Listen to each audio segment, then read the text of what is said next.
በብዙ የኢትዮጵያዎች ላይ የምናውቃት እንደዚሁም በጣም ብዙ ዝናን ያተረፈችው እህታችን ሰገን ይፍጠር ከሰሞኑ ከሰውነቷ መቀነስ ጋር ተያይዞ እየተሰጣት ያለውን አስተያየት አስመልክታ ሀሳቧን በሶሻል ሚዲያ ገልጻለች።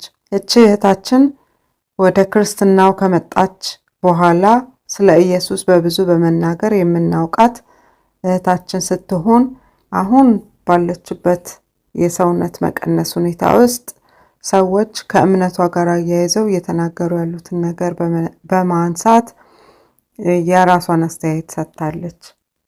ይህ የሰውነት መቀነስ ከምንም ነገር ጋር የተያያዘ ሳይሆን እንዲሁ ለረጅም ጊዜ ስትፈልገው የነበረ በመሆኑም ደስተኛ የሆነች እንደሆነች ተናግራለች። እስኪ ስለዚህ ጉዳይ ከራሷ አንደበት እንስማና እንመለስ። ሰላም፣ እንዴት ናችሁ? ሰገን ነኝ። ዛሬ በፊት ለፊታችሁ የመጣሁት ስለ አንድ ነገር ለመናገር ነው። በመጀመሪያ ግን ወደ ጉዳይ ከመግባቴ በፊት ስለ አንድ ነገር መናገር ፈልጋለሁ።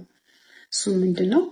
ሰዎች በህይወት ስንኖር ስለሚመለከተንና ስለሚያገባን ነገር ብቻ ብናወራ መልካም ነው ብዬ ከማያስቡ ሰዎች ውስጥ አንዷ ነኝ። ለምሳሌ ስለ ራሴ ስናገር እኔ ስለሚመለከተኝና ስለሚያገባኝ ነገር ብቻ ማውራትና መስማት ነው የምፈልገው። በማይመለከተኝ ጉዳይ ላይ ብዙም መዘባረቅም መስማትም መወድ ሰው አይደለሁኝም። እና ምንድነው ወደ ዋናው ፖይንቴ ስገባላችሁ ከቅርብ ጊዜ ወዲህ ብዙ በኮሜንት ሴክሽኖች ላይ ስለ እኔ የተሳሳተ አመለካከትና ግምቶች እንዲሁም ደግሞ አላስፈላጊ የሆኑ ኮሜንቶችን ሳስተናግድ ቆይቻለሁ። ነገር ግን ዛሬ ላይ ሳስበው በዚህ ጉዳይ ላይ መልስ መስጠት አለብኝ፣ ከኔ ቢሰሙት መልካም ነው ብዬ በማሰብ ነው ዛሬ በፊት ለፊታችሁ የመጣሁት።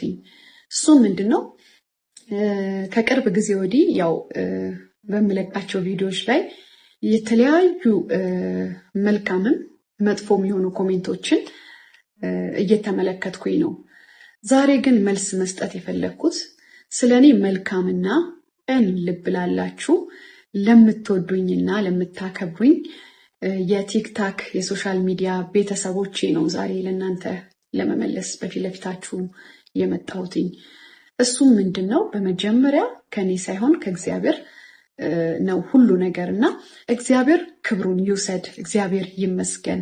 ዛሬ እንደምታዩኝ በዚህ ሰውነት ላይ ያመጣሁት የሰውነት መቀነስ እግዚአብሔር ያደረገልኝ ነው። ምክንያቱም ምፈልገው የነበረው ነውና ፈልጌ ነው የከሳሁት፣ ፈቅጄም ነው የከሳሁት፣ አምኜበትም የከሳሁት።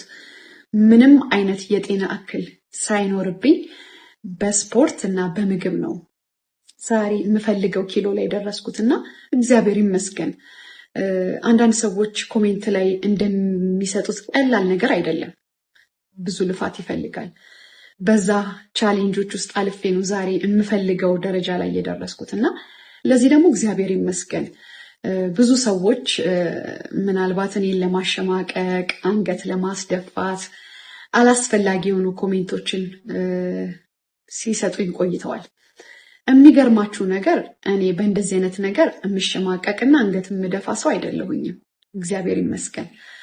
እኔ ብዙ ያሳለፍኩኝ ብዙ ፈተናዎችን ያየሁኝ ለፈተናዎች እጅ የማልሰጥ ሰው ነኝ እና ብዙም ቦታ አልሰጠውም ለዛ ነገር። እግዚአብሔር ይመስገን። አይቼ ብሎክ አርጌ ነው የምወጣው። ምክንያቱም በእኔ ቤት በእኔ ቦታ ነው መጥተው ኮሜንት ሴክሽን ላይ የሚጽፉት አይደለ። አላስፈላጊው ነገሮችን ካየሁኝ ወዲያው ብሎክ ነው ማረገው።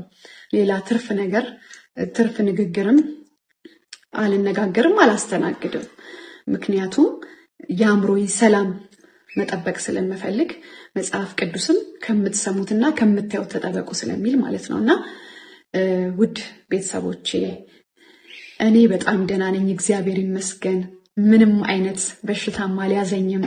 የሟርተኞችም ሐሳብ አልተሳካላችሁም እና ሟርት በእኔ ላይ አይሰራም ለማለት ነውና ምንም እኔ እንደዚህ ነገሮች አያስጨንቁኝምና ልላችሁ የምፈልገው በመጨረሻ ምንድነው ከኔ ይልቅ በእኔ ውስጥ ያለውን ኢየሱስን ብትመለከቱ ምክንያቱም የመዳን ቀን ዛሬ ብቻ ስለሆነ እና እኔ ላይ እንከን ለማውጣት እንዲህ እያላችሁ ከምትሯሯጡ እንትን የማይሆኑ ነገሮችን ከምታረጉ ከምታስቡ ክፉ ሐሳቦችን እያስተናገዳችሁ ከምትኖሩ መልካም የሆነውን ውድ የሆነውን ትልቁን ስጦታ እግዚአብሔር ጌታን ኢየሱስ ክርስቶስን የግል አዳኝ አድርጋችሁ ብትቀበሉ መልካም ነው ብዬ አስባለሁ።